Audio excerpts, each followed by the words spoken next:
Hola, buenas tardes todos y todas. ¿Me confirman que pueden escucharme, por favor?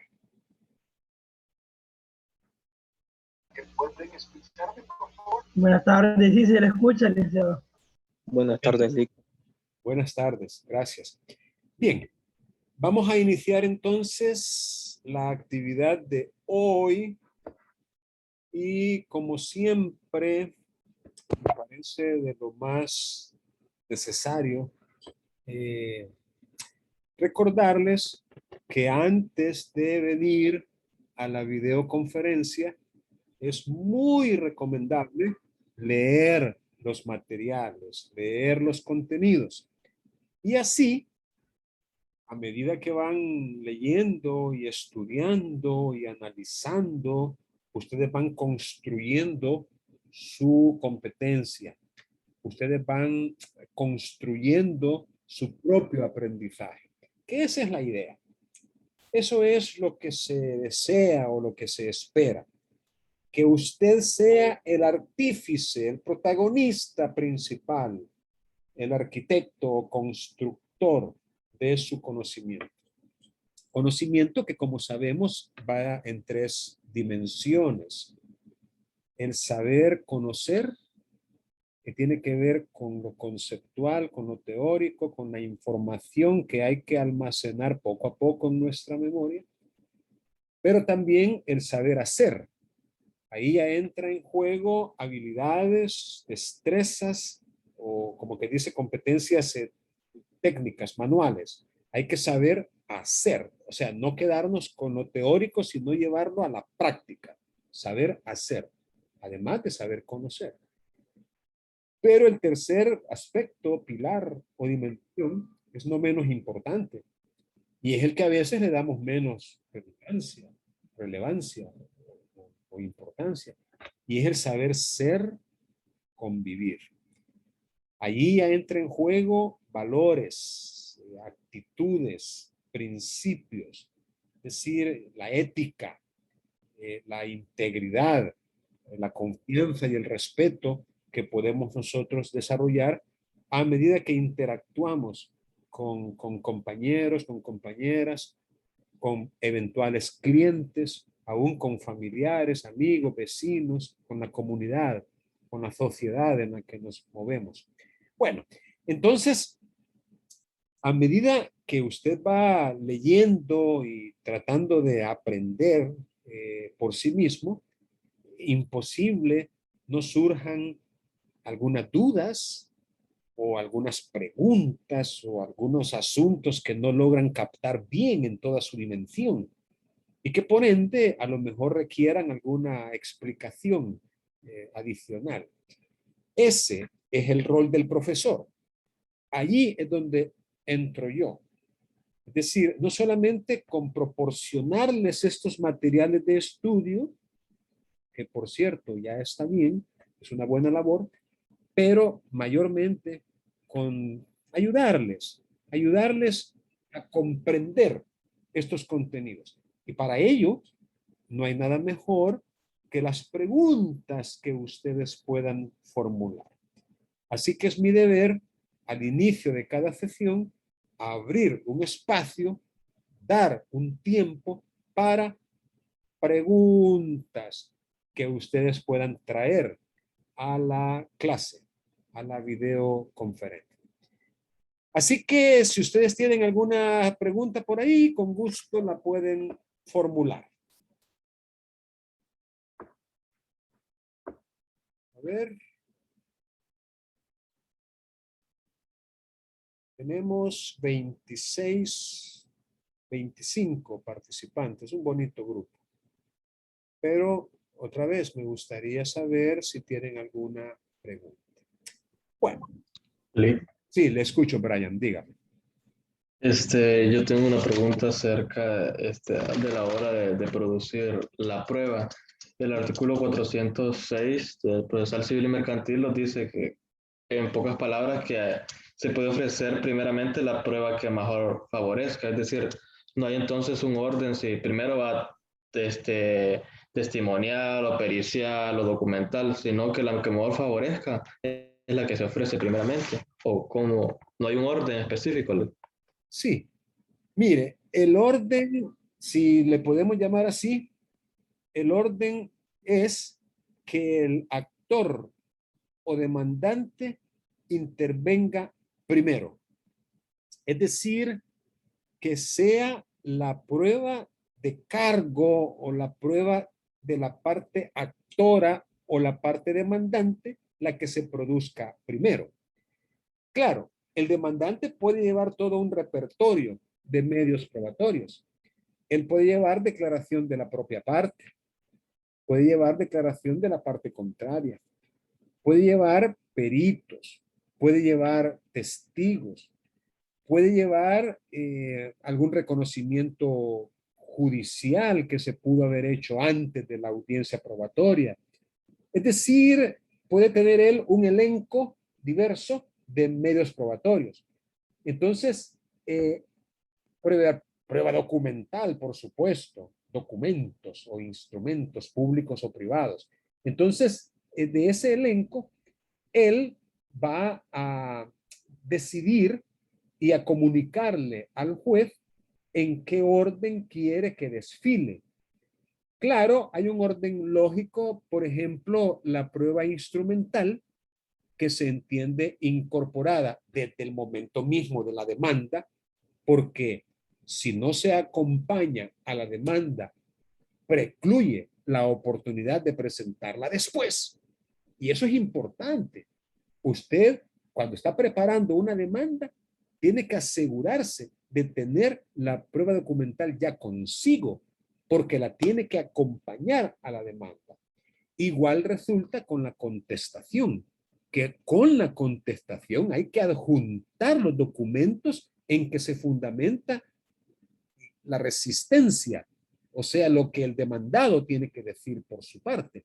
Entonces, por lógica, la prueba instrumental se entiende incorporada y por ende producida de antemano. Entonces, esa prueba, a veces los jueces le preguntan a las partes, miren, ¿les gustaría que leyéramos los instrumentos aquí en la audiencia?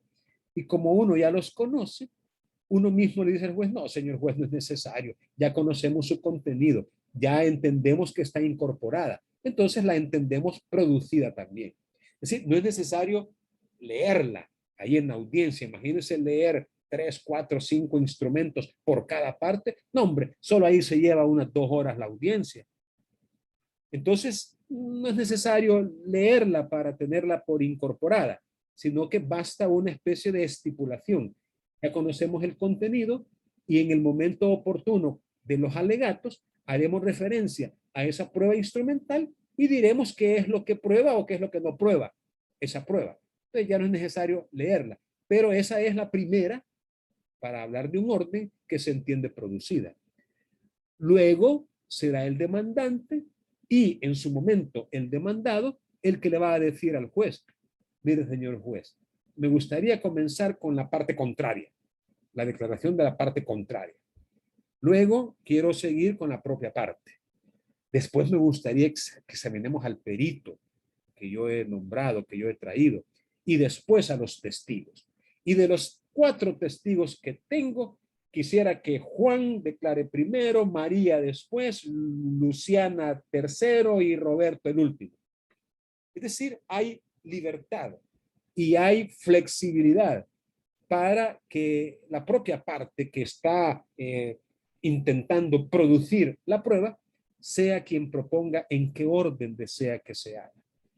Pero, repito, lo normal es que el demandante sea el primero en probar, porque recuerden que él fue el primero en actuar cuando presentó la demanda.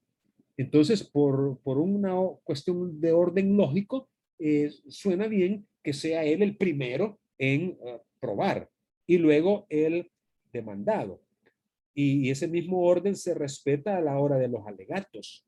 Primero alega el demandante y al final el demandado. O sea, el demandado es el que cierra la etapa de los alegatos.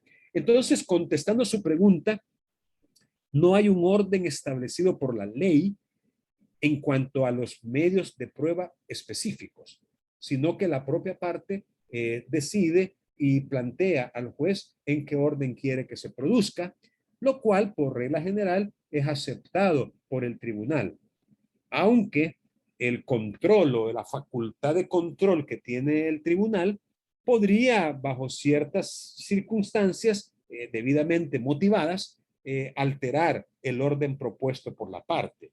Es decir, un juez bien podría decir, no, mire, la verdad es que yo preferiría escuchar al perito después porque me parece que lo que los testigos tengan que decir va a servir como sustento de lo que el perito podría decir. Entonces, no, le voy a recibir al perito hasta después. Podría ser, podría ser. Pero eso, repito, no es un tema que genere tanta discusión o inconformidad. O sea, no es un tema así como que dice de tanta relevancia como para que alguien venga y diga, no, yo me opongo a ese orden, yo quiero que sea en este otro. No, la verdad es que no importa en el fondo en qué orden se produzca. Sin embargo, uno como parte que ha preparado la prueba, uno puede tener una idea de cómo generaría un mejor impacto. Por ejemplo, en textos sobre litigación oral se dan hasta recomendaciones o consejos en cuanto a cuáles pruebas ofrecer primero y cuáles después. Algunos, por ejemplo, sostienen que si usted tiene 4 testigos y 2 de ellos son contundentes, por ejemplo, unos dicen la primera impresión es la que cuenta. Entonces, póngalos al principio, a esos 2 testigos. O deje al mejor al principio y el siguiente mejor al final y los 2 de en medio que sean los que vean medio. Son como recomendaciones que los autores le dan a los litigantes en base a la experiencia de ellos de qué es lo que puede producir un mejor impacto. Porque recuerden, la idea de la prueba es acreditar los hechos, convencer, persuadir al tribunal de que los hechos han sucedido de la manera que usted lo dice y no de la manera que lo dice su contraparte. Y entonces usted, como que dice, como litigante, como profesional del derecho, usted sabrá cuál es la prueba que más le conviene y en qué orden presentarla. Y en eso la ley le da libertad para que lo pueda hacer. Bien, ¿alguna otra interrogante que tengan por ahí? Buenas tardes, licenciado. Buenas tardes, buenas tardes. Adelante. Sí, venimos de una audiencia preparatoria, ¿verdad? Sí. ¿Verdad que es válido presentar todas las pruebas que uno pueda tener en un juicio? Es válido, o sea, yo en audiencia preparatoria puedo presentar todas las pruebas ante el juez y es válido también que el juez me las admita todas, ¿sí? No, no. El derecho a probar tiene limitaciones. No es un derecho absoluto. No porque usted proponga determinado medio probatorio o medios así en plural, el juez, como si él fuera un observador imparcial, bueno, de hecho es imparcial, pero como si él fuera, mejor digámoslo, un observador pasivo, creo que esa palabra suena mejor, le va a admitir todo. No. Hay, como quien dice, algunas condiciones o requisitos para que un medio probatorio en particular le pueda ser admitido. El primero, que se me ocurre así de momento, es que la prueba tiene que ser útil. Tiene que ser, lo que significa que hay prueba inútil, que hay prueba que no les serviría para eso. La prueba tiene que ser pertinente, en el sentido de que tiene que hacer referencia directa a lo objeto de la prueba, a lo que se pretende probar, al asunto, a la materia, a la cuestión de que se trata. Y tiene que ser relevante también el medio probatorio. Es decir, hay prueba que no es relevante y que por ende no necesariamente se le va a admitir.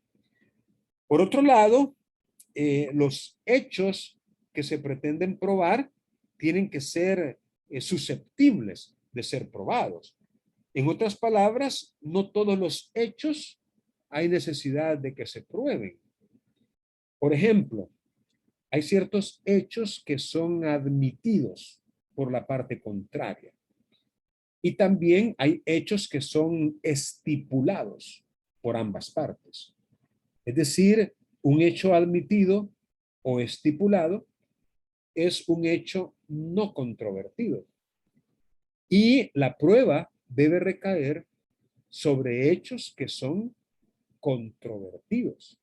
Entonces, de repente, en su elenco probatorio, usted podría introducir algunos cuyo objetivo o finalidad es probar hechos que no son controvertidos.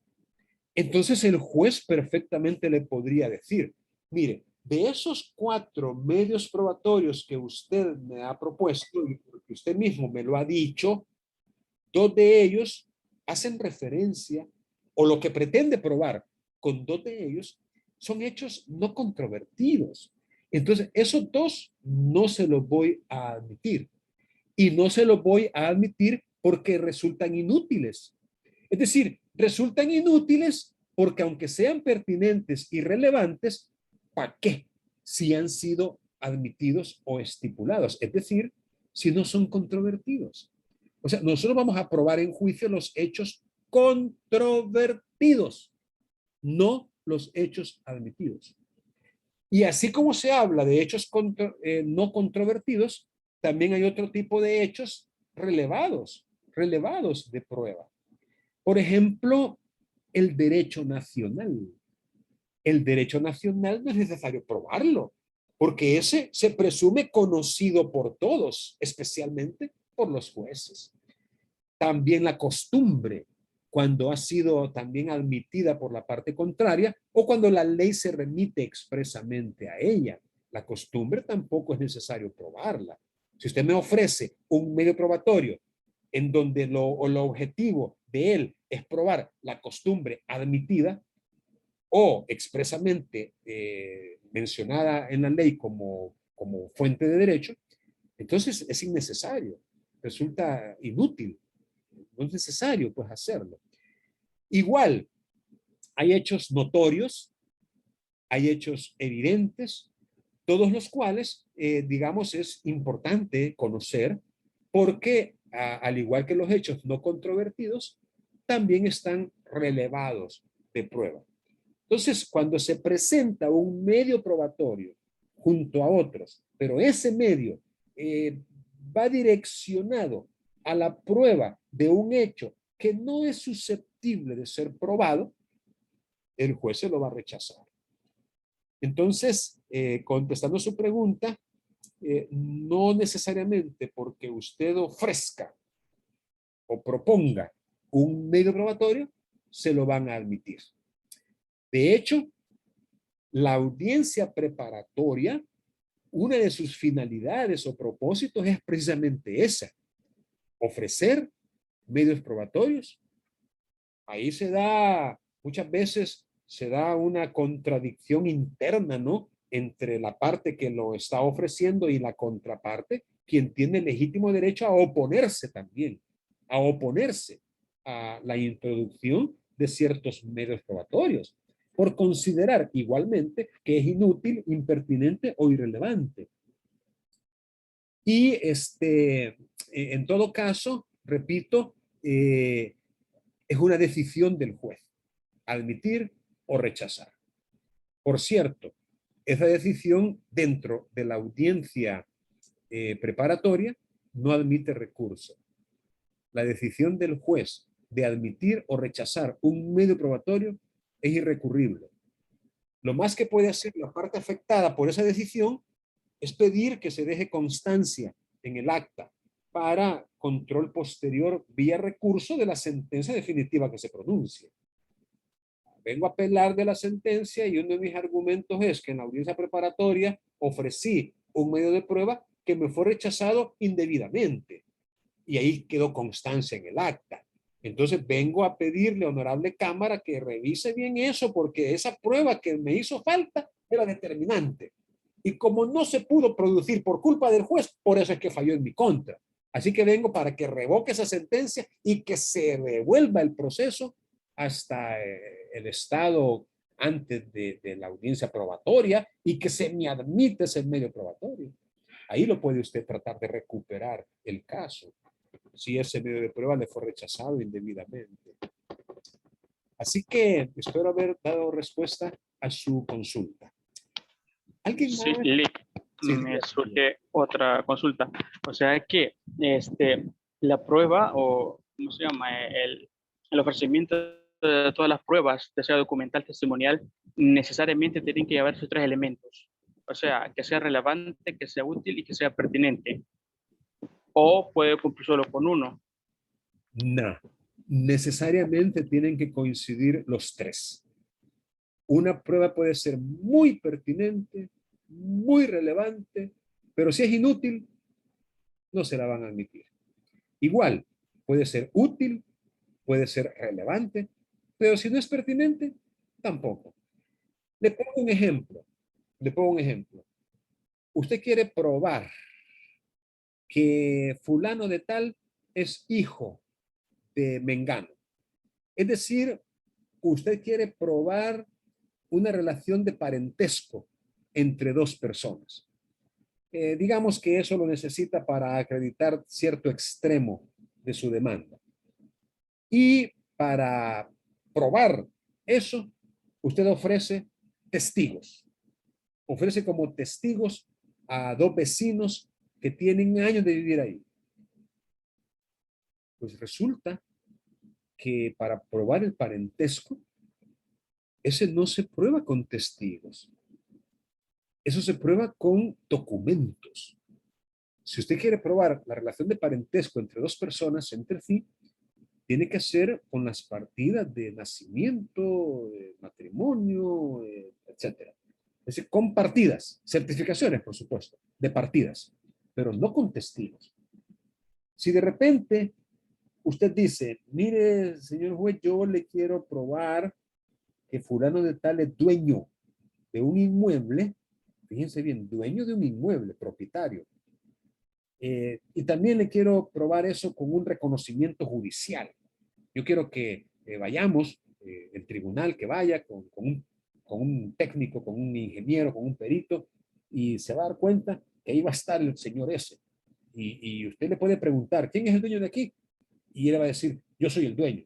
Y así usted quiere probar o pretende probar el dominio de un inmueble. Igual, eso es totalmente impertinente porque no es esa la manera en que se prueba el dominio.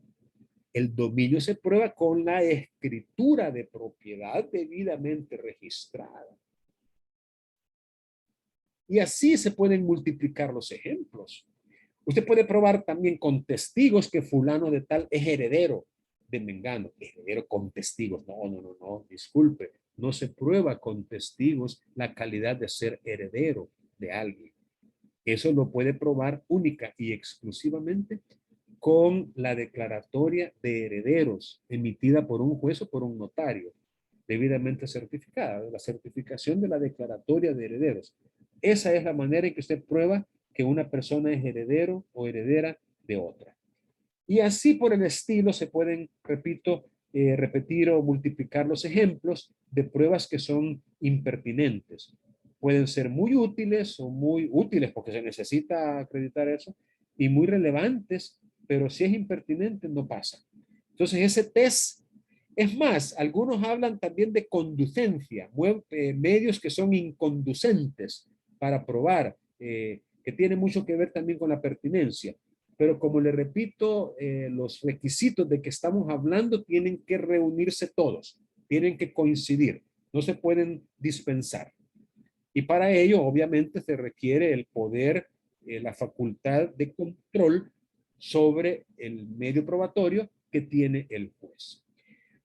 Déjenme decirles que de repente se van a encontrar con algunos jueces que por la razón que sea, a lo mejor le rechacen medios probatorios que ustedes consideran necesarios y útiles, relevantes, pertinentes. Y ahí va a haber una cuestión de criterio, ¿no? Y muchas veces uno no tiene más que, ni modo, aceptar. Eso sí, asegúrense de dejar constancia, de que quede constancia en el acta de que ustedes no estaban de acuerdo con la decisión de rechazarles un medio probatorio en particular. O lo que es igual, no estaban de acuerdo en que se le admitiera a la parte contraria un medio probatorio en particular. Porque eso tiene las dos caras. Así como le pueden a usted rechazar, le pueden admitir a la otra parte, digamos, un medio probatorio a pesar de su impertinencia o de su irrelevancia o de su inutilidad. Bien, ¿alguna otra pregunta que tengan por ahí? Sí, licenciado, yo tengo una duda. Muy bien, Gerson, díganme. Quería que me explicara sobre el tema de las presunciones y me diera un ejemplo de las presunciones legales y las judiciales. Muy bien, con gusto. Se lo voy a manejar con un ejemplo que viene del derecho penal. Un ejemplo que viene del derecho penal porque decía literalmente que se presumía legalmente, presunción legal, que se presumía legalmente la culpabilidad de una persona en el delito de hurto y robo, el hallazgo en su poder de los objetos que habían sido hurtados o robados. Eso estuvo por años contemplado en la legislación procesal penal como una presunción de culpabilidad. Fíjense que no deja de tener cierto sentido, ¿no? Si a usted le hurtan en un salón de clases su billetera y usted lo comunica urgentemente al encargado, a las autoridades, al personal de vigilancia o de seguridad y realizan un registro, pues no deja de tener cierto sentido que se presuma culpable de ese hurto a la persona a quien se le encuentre la billetera, pues. Esa era la manera de pensar que tenía el legislador. Como les repito, no deja de tener cierto sentido. Presunción legal de culpabilidad. Es decir, una presunción establecida expresamente por la ley. De ahí su nombre, presunción legal, porque la ley la establece. Pero con el avance evolutivo del derecho y principalmente de los derechos fundamentales, se llegó a la conclusión de que esa presunción legal de culpabilidad no estaba bien. Es decir, no corresponde con la realidad. Las circunstancias por las cuales un objeto se pueda encontrar en poder de una persona, no necesariamente. Es decir, si bien puede ser un indicio, pero no necesariamente nos hace concluir que sea él o ella quien lo haya hurtado o robado. Es decir, las circunstancias por las cuales él o ella tiene en su poder ese objeto pueden ser distintas, muy diferentes a haber sido él o ella quien lo hurtó. No sé si me explico. Por eso dijeron e hicieron desaparecer esa presunción legal.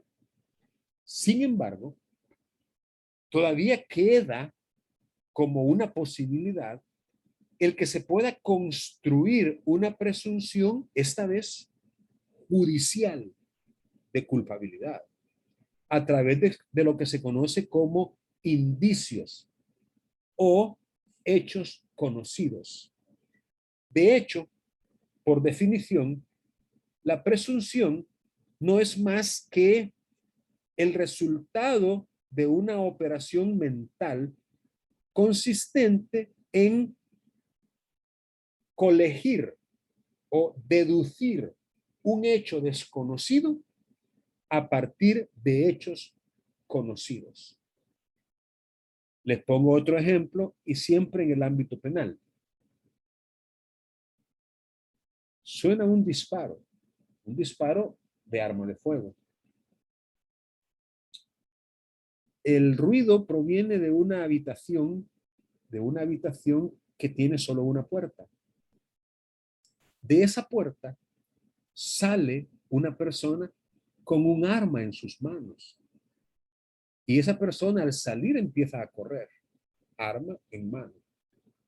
Cuando se entra a la habitación, hay un cuerpo inerte, sin vida, con un impacto de bala en su cuerpo. Ahí tenemos ciertos hechos conocidos. ¿Cuál sería el hecho desconocido? Ayúdenme.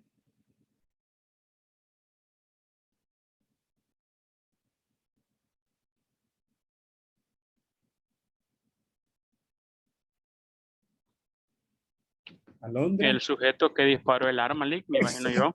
¿Quién Exacto. disparó el arma? No sabríamos quién. Exacto. Ese es el hecho desconocido. ¿Quién disparó? Pero tenemos hechos conocidos. Es decir, que la habitación tiene una sola puerta. Que inmediatamente después de ocurrir el disparo, esa puerta se abrió. Y por esa puerta salió una persona con un arma en la mano. Y que en el interior de la habitación había un cuerpo sin vida, con un impacto de bala. Entonces, ahí es donde, a través de un proceso de racionamiento o de raciocinio, de lógica, de construcción del conocimiento, se puede válidamente se puede presumir que quien disparó es la persona que salió. Pero eso es una presunción judicial. ¿Por qué judicial? Porque es el juez el que la va a construir a partir, repito, de aquellas pruebas sobre hechos indubitables o conocidos que sí ocurrieron. Entonces, la diferencia, digámoslo así, entre una presunción judicial y una presunción legal es, en principio, la fuente de ella. La fuente. La presunción legal está en la ley y un juez no tiene más opción que aplicarla. La presunción judicial está en el juez, su origen o su fuente. Y como la puede aplicar, perfectamente la puede desvirtuar el juez. El juez puede decir, pues resulta que los indicios me parecen insuficientes para presumir que fue él, o sea, quien iba saliendo, quien disparó. Incluso podría hacer que se construya a partir de otros elementos probatorios, como por ejemplo le llaman un hisopado o lavado en las manos buscando pólvora. Es posible que en la mano de la persona, después que fue capturada infraganti, se haya hecho alguna especie de prueba para buscar pólvora y no se haya encontrado. Y lejos de eso, se encontró pólvora en la mano de la víctima, del cuerpo sin vida. Podría ser. Es decir, a lo que quiero llegar es a que una presunción es el resultado de la combinación de varios hechos conocidos como indicios que conllevan, o mejor dicho, que deben conllevar necesaria e inequívocamente al hecho desconocido. Pero si hay, aunque sea una posibilidad, por remota que sea, de que no hubiera sido así, es decir, que no sea el resultado necesario de esos indicios, entonces no se podría validar y el juez tendría que descartarla como presunción. Pero lo importante de que la presunción, siendo judicial, lo importante es que queda, como quien dice, al arbitrio del juez el aplicarla o no. Mientras que cuando era legal no tenía más remedio que aplicarla, porque la ley se lo estaba imponiendo. Y más o menos eso es lo que le podría decir en cuanto a las presunciones. Que conste que existe otra categoría de presunciones llamada presunción de derecho. Presunción de derecho. Y esa presunción de derecho tiene una característica muy peculiar y es que no admite prueba en contrario. Si algo se presume de derecho, así es. no se puede probar lo contrario, porque como se presume de derecho, tiene un poder absoluto, digámoslo así. Es decir, es un medio de convicción indubitable, la presunción de derecho. Eso se ve en materias civiles, por cierto, la presunción de derecho. Pero la presunción legal y la presunción judicial, por supuesto que admiten prueba en contrario. Admiten prueba en contrario. ¿Alguna otra pregunta que tengan? Bueno, Sí, buenas tardes. Quería buenas hacerle tardes. una pregunta. Sí, dígame, Mary. Sí, quería saber si usted me podría explicar cuál es la diferencia que hay entre entre el interrogatorio de un testigo con el interrogatorio de la declaración de parte. Le pregunto porque, bueno, yo analizando la pregunta que usted nos hacía en el taller que usted nos puso, pues encontré dos reglas que me llamaron mucho la atención respecto a la declaración de parte. Y es que, vaya, en el caso de la declaración de parte, según lo que leo ahí en el Código Procesal Civil Mercantil, entendería yo que acá no se da la juramentación de estos. Y otra de las reglas que me llamó la atención es la del artículo 349 del Código Procesal Civil Mercantil, donde hace mención de la admisión o el rechazo de la prueba. Me llama la atención porque entiendo yo que aquí el juez puede admitir o rechazar las preguntas, aunque no exista una objeción, o no sé si me equivoco. Y en el caso de las reglas de que cuando se da un interrogatorio a un testigo, entiendo yo que tiene que haber la objeción para que ésta pueda ser rechazada. ¿Verdad? Entonces me llama la atención eso, entonces quería ver si me podría explicar usted. Muy bien. Bueno, comienzo felicitándola porque efectivamente cuando yo formulé esa pregunta, pues en eso también estaba yo pensando, en esas dos situaciones que usted muy puntualmente ha mencionado. Primero, que al testigo se le toma juramento o promesa, en su caso, de decir la verdad. Y eso trae consecuencias penales muy serias en el caso de faltar a la verdad. Si bajo juramento un testigo dice algo que no es o calla, es decir, guarda silencio con respecto a preguntas que se le hacen, pero él, conociendo, decide guardar silencio, calla, omite declarar, eso le hace incurrir en delito, que o bien podríamos considerarlo como falso testimonio o incluso desobediencia a un mandato judicial. Pero a la parte no se le toma juramento. Y eso podría significar, y quizás así podríamos hasta manejarlo en un alegato, si no está bajo juramento, digamos que no hay un compromiso real con la verdad de parte de él. Es decir, no es lo mismo que a un testigo se le diga, cuidadito con mentir, porque si mentiste vamos a colocar unas esposas en tus manos y te vamos a llevar detenido por algún tiempo, a que se le diga a una parte, porque a la parte no se le dice cuidadito con mentir. No sé si me explico. Es decir, no está bajo esa presión moral o psicológica de que tiene que decir la verdad. Entonces, eso podría pues, por lo menos a nivel argumentativo, ser considerado como factible que en defensa de sus propios intereses la parte pueda fácilmente mentir. Es decir, faltar a los hechos, a la verdad de los hechos. Lo que no se puede decir del testigo, ¿verdad? Porque el testigo, con esa gran presión que tiene, que le han leído los delitos del falso testimonio, y que tiene que decir la verdad, lo que no se hace con la propia parte, porque no se le toma juramento, entonces, en mi opinión, podría inclinar la balanza a favor del testigo y en contra de la propia parte. Pues, sin embargo, se le pide declaración de parte, como que dice, como una facilidad que concede la libertad probatoria que nuestro código ha adoptado. Y lo otro, que muy bien usted lo ha apuntado, es en la forma de la declaración. Es decir, esa facultad que tiene el juez de admitir o rechazar de oficio prácticamente aquellas preguntas que no cumplan con los requisitos de las preguntas.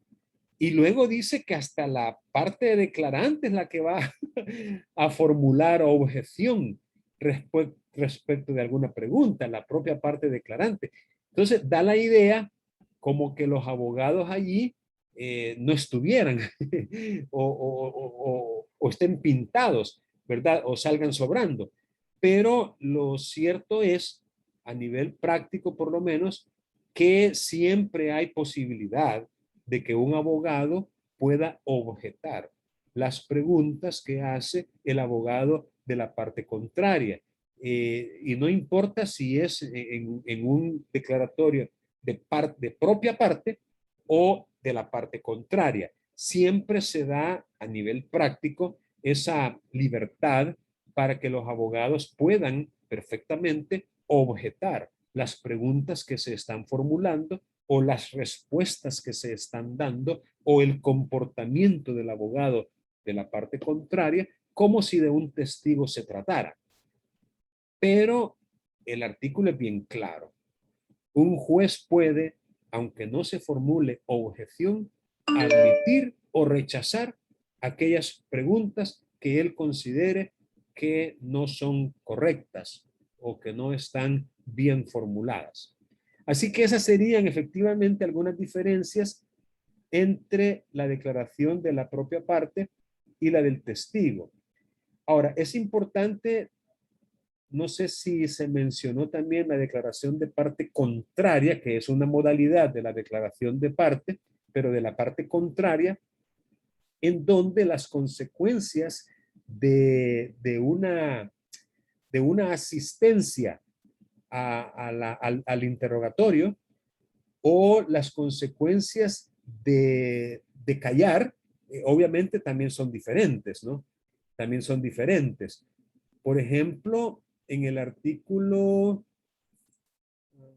347, si la parte citada para ser sometida al interrogatorio en audiencia no comparece sin justa causa, no comparece sin justa causa, se tendrán por aceptados los hechos personales atribuidos por la contraparte. Eso como una presunción. Es decir, por el hecho conocido de no haber comparecido, se tienen por ciertos los hechos desconocidos de los cuales no hay prueba, pero que forman parte del interrogatorio. De ahí la importancia, cuando nosotros pedimos la declaración de parte contraria, de formular preguntas bien puntuales que contengan la información que necesitamos que esa parte introduzca. Porque si no llega o si se niega a declarar sobre esas preguntas, la consecuencia es muy distinta del caso del testigo. Y esa sería otra diferencia, una tercera. Las consecuencias de la incomparecencia. Si el testigo no llega, simple y sencillamente se puede suspender la audiencia, se reprograma para dentro de los siguientes 10 días y se manda a traer a ese testigo, aún por apremio. Si ya no se le ubica y no llega la segunda vez, entonces se le sanciona. Pero eso no sucede con la parte que no asiste, cuando es la parte contraria. Es decir, la consecuencia es diferente. Simple y sencillamente se tienen por ciertos aquellos hechos personales que les son atribuidos en el interrogatorio, en el cuestionario, y que salvo prueba en contrario. Así que esa sería prácticamente la respuesta o lo que hay que decir con respecto a esa pregunta. Aquí en el 351 también aparece esa consecuencia ya mencionada de la negativa a responder del interrogado. Otra vez, un reconocimiento de los hechos por su parte. Bien, ¿alguna otra preguntita que tengan por ahí? Vaya. Si ya no tienen preguntas, les voy a mostrar aquí en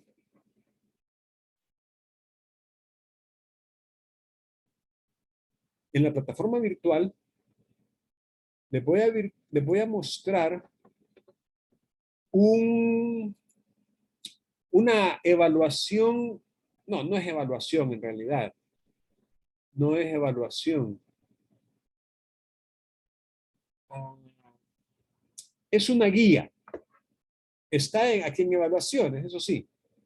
Está aquí en evaluaciones, pero en realidad es un control de lectura. Aquí está. Control de lectura, actividad probatoria. Así se llama. Control de lectura, actividad probatoria. Entonces, lo que yo quiero que ustedes hagan ahorita es que en parejas, quiero ver cuántos habemos. No, mejor en tríos. O sea, vamos a hacer grupos para que ustedes se dirijan a este documento.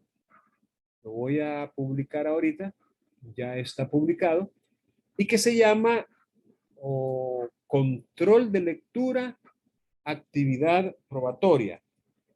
Entonces, se vienen acá en evaluaciones, ahí lo van a encontrar en evaluaciones, y después de abrirlo, aquí donde dice realizar el examen, ustedes van a encontrar las preguntas. Entonces, ¿qué es lo que van a hacer? Van a seleccionar, así libremente, van a seleccionar 2 preguntas como equipo. 2 preguntas solamente. En total hay 26. Hay 26 preguntas. Y aquí están. Todas aparecen en la misma presentación, en la misma página. Y están numeradas. Están numeradas. Entonces, ustedes ahorita como equipo van a contestar solamente 2 preguntas. Y ustedes las eligen libremente, como ustedes quieran. Pero lo primero que van a escribir es los integrantes del equipo. Eso es lo primero que van a escribir y después la respuesta a la pregunta. Es decir, hay que dejar evidencia de quiénes son los que integran el equipo. El nombre, pues. Y así los demás. Entonces,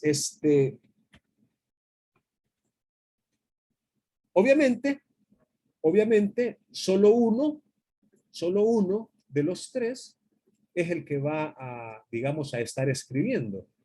Porque basta con que solo uno, digamos, envíe. Ya cuando terminen las 2 preguntas, basta con que solo uno de los 3 envíe el resultado. Aquí donde dice entregar examen, abajo, a la derecha, entregar examen. Pero eso sí, en la primera de las preguntas que contesten, tienen que ponerle los nombres de los integrantes del equipo, que son 3. Aunque podrían ser 2, considerando la cantidad de estudiantes que hay. Entonces, la distribución va a ser aleatoria como siempre. Es decir, a la Garduña, al Team Marín, ahí el programa los va a distribuir y va a formar los equipos de 3 integrantes o de 2 según el caso. Y una vez que ya ustedes se queden en el room, ya ustedes ahí se comunican entre ustedes y comienzan a trabajar. Ahora bien, ¿dónde van a encontrar las respuestas? Nada más fácil. Las respuestas las van a encontrar en los materiales de lectura. Ay, aquí estoy como...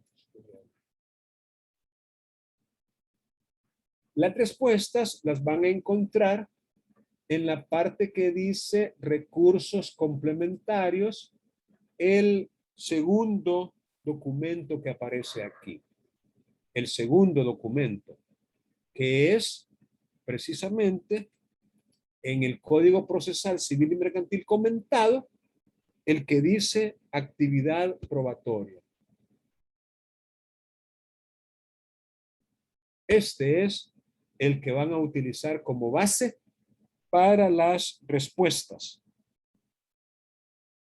Actividad probatoria. Bien, ¿alguna pregunta en relación con esta actividad que vamos a hacer ahorita?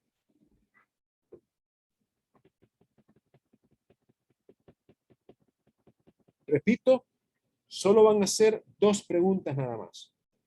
Eso sí, dígame, le escucho. ¿Cuánto tiempo tenemos para hacer esto? Bien, ¿no? Vamos a hacer una cosa. Como solo son 2 preguntas, y aquí dice,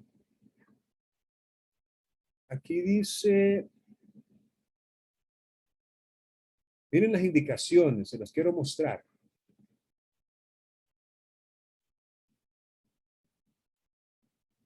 Este instrumento, más que una evaluación, es una guía, un control de lectura del recurso complementario titulado actividad probatoria. Puedes ir contestando las preguntas de esta guía a medida que lees. Escribe tus propias palabras, no te limites a copiar y pegar. Eso sí, hay que ser breve y conciso. Te vamos a hacer una cosa. Vamos a tener 15 minutos nada más, 15 minutos para esta actividad, y cuando terminen los 15 minutos nos volvemos a reunir. Nos volvemos a reunir y 1 o 2 equipos van a compartir con los demás las preguntas que respondieron. Solo 1 o 2 equipos por el tiempo, no nos va a dar para más. Pero ahorita vamos a comenzar con con la distribución de los estudiantes en los grupos, y van a tener, repito, 15 minutos. Vamos a hacer...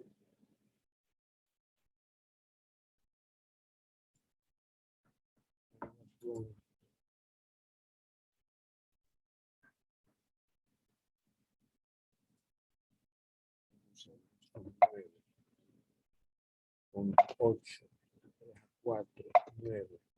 Vaya. En algunos van a quedar solo 2. En otros van a quedar 3. ¿De acuerdo? Cualquier cosa, ahorita tienen que decir que sí, que quieren entrar al salón.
Leticia está por allí. Leticia, que no se incorpora al grupo. Lick, a mí me salía que iba con... Ahorita está en el room 8 con Mari Mercedes y con Miguel Ángel Trejo. Nomás tiene que aceptar. Aceptar, entrar. No le salió una pantallita que decía, hola. Ahora sí.